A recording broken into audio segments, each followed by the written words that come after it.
தங்கத்தோட ரேட்டு மலன்னு கீழே இறங்கிட்டே இருக்குது. என்ன காரணம் அப்படின்னு சொல்லி நம்ம எல்லாம் யோசிச்சுட்ருப்போம். வாங்க அதை பற்றி கொஞ்சம் தெரிஞ்சுக்கலாம். தங்கம் அப்படிங்கிறது ஒரு உலகம், அவ்வளோதான். ஆனால் இந்த தங்கத்தோட ரேட்டு நாளுக்கு நாள் ஜாஸ்தியாகிட்டே போயிட்டே இருந்துச்சு போன வாரம் வரைக்கும். காரணம் என்ன? போன திங்கட்கிழமை தீபாவளி.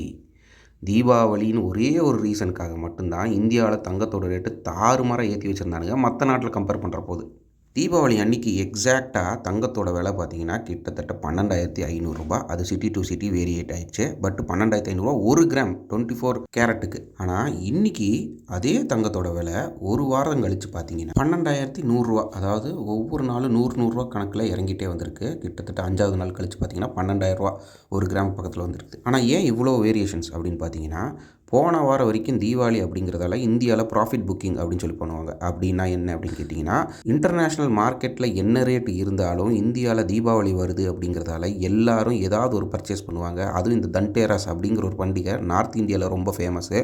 அதனால் தங்கத்தோட லெவலை அப்படியே 12,000க்கு மேலேயே மெயின்டைன் பண்ணாங்க. எதுக்காக? லாபத்துக்காக. ஸோ அக்டோபர் மாதம் ஃபுல்லாகவே பயங்கரமான லாப கணக்கு தான். இந்த ஒரு வாரம் மட்டும்தான் நஷ்டத்தில் போகுது. பட் அக்டோபர் மாதம் தீபாவளி வரைக்குமே லாபம் தான். தீபாவளிக்கு அடுத்து ஒவ்வொரு நாளாக 100 கீழே இறங்கிட்டே வருது. இன்னொரு ரீசன் என்ன அப்படின்னு கேட்டிங்கன்னா, அமெரிக்காவோட டாலர் ஸ்ட்ராங் ஆகிடுச்சு. டாலருக்கும் தங்கத்துக்கும் என்னப்பா சம்மந்தம் அப்படின்னு கேட்டிங்கன்னா, உலக நாடுகள் மோஸ்ட்லி எதில் இன்வெஸ்ட் பண்ணுவாங்கன்னா, எந்த ஒரு பொருளுக்கு அதிக வேல்யூ இருக்கோ அதை நிறைய வாங்கி வச்சுக்கிறது உலக நாடுகளுடைய ஒரு வழக்கம்.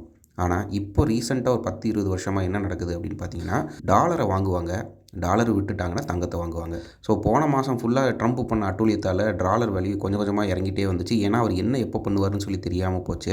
அதனால் என்ன ஆச்சு அப்படின்னு பார்த்தீங்கன்னா, டாலரோட வேல்யூ கொஞ்சம் கொஞ்சமாக அதோட மதிப்பை இழந்துக்கிட்டே வந்துச்சு. ஆனால் இந்தியாவில் டாலரோட வேல்யூ மேலே தான் இருந்துச்சு. மற்ற நாடுகளை பண்ணும்போது அது கீழே வந்துச்சு. அதனால் டாலரை விட்டதால் மற்ற நாடுகளில் என்ன பண்ணாங்கன்னா, தங்கத்தில் போய் பயங்கரமாக இன்வெஸ்ட் பண்ண ஆரம்பித்தாங்க. அதனால் ஆகஸ்ட்டு, செப்டம்பர், அக்டோபர் வரைக்கும் 3 மாதம் தாறுமாறான கோல்டு ரேலி இருந்துச்சு. அதனால் ஏறிட்டே போயிட்டு இருந்துச்சு. ஆகஸ்ட் மாதம் 9,000 இருந்தது. செப்டம்பர் மாதம், அக்டோபர் மாதம் தாண்டி 12,000 வந்திருக்கு. 3,000 3 மாதத்தில் ஏறி இருக்குது. 3-4 வருஷத்தில் ஏற வேண்டிய வேல்யூ 3 மாதத்தில் ஏறி இருக்குது. எதனால்? ட்ரம்ப் பண்ண அட்டூழியத்தால்.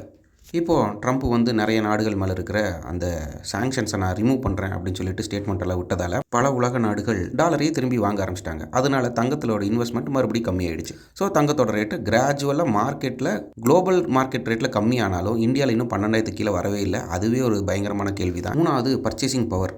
தீபாவளி வரைக்கும் எல்லோரும் காசு சேர்த்து வச்சுருப்பாங்க. அதுக்கப்புறம் எல்லாம் செலவு பண்ணி தள்ளியாச்சு. பட்டாசு, புது துணி எல்லாம் வாங்கி தள்ளியாச்சு. மாத கடைசி எவங்கிட்டையும் காசு இருக்காது இந்தியாவில். அதே மாதிரி தான் மற்ற நாடுகள்லையும். இந்த அக்டோபர், நவம்பர் எல்லாம் வருது அப்படின்னா அவங்களுக்கு கிறிஸ்மஸுக்காக நிறைய காசு சேர்த்து வைப்பாங்க வெஸ்டர்ன் கண்ட்ரீஸில். அதனால் இந்த 2 மாதம் பெருசாக அவங்களோட எக்ஸ்பெண்டிச்சர் ஒன்றும் பெருசாக இருக்காது. கோல்டோட ப்ரைஸு பெருசாக கீழே வரத்தான் செய்யும். அதே தான் சில்வருக்கும். கோல்டு எப்போ கீழே போனாலும் கூடயே ஒட்டிக்கிட்டு வர மாதிரி தான் சில்வரும். சொல்லுவாங்க சில்வர் மார்க்கெட் வேறு, கோல்டு மார்க்கெட் வேறுன்ட்டு. கோல்டு எப்போ மேலே போனாலும் சில்வரும் அதுக்கு ஏற்ற மாதிரி மேலே போகும். ஏன்னா கோல்டு வாங்க முடியாதவங்களாம் சில்வர் வாங்குவாங்க. இவ்வளோ தான் பேசிக் கான்செப்ட். 4வது காரணம் என்ன அப்படின்னு பார்த்தீங்கன்னா, இந்தியன் ஸ்டாக் மார்க்கெட்டு.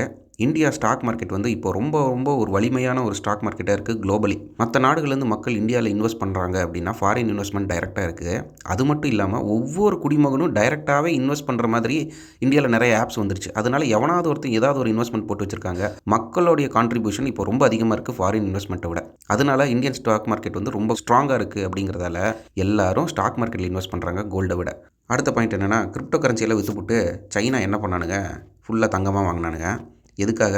அமெரிக்காவை எதிர்த்து நிற்கிறதுக்காக. நாங்களும் ஸ்ட்ராங்காக தாண்டா இருக்கோம் குளோபலாக அப்படின்னு காமிக்கிறதுக்காக.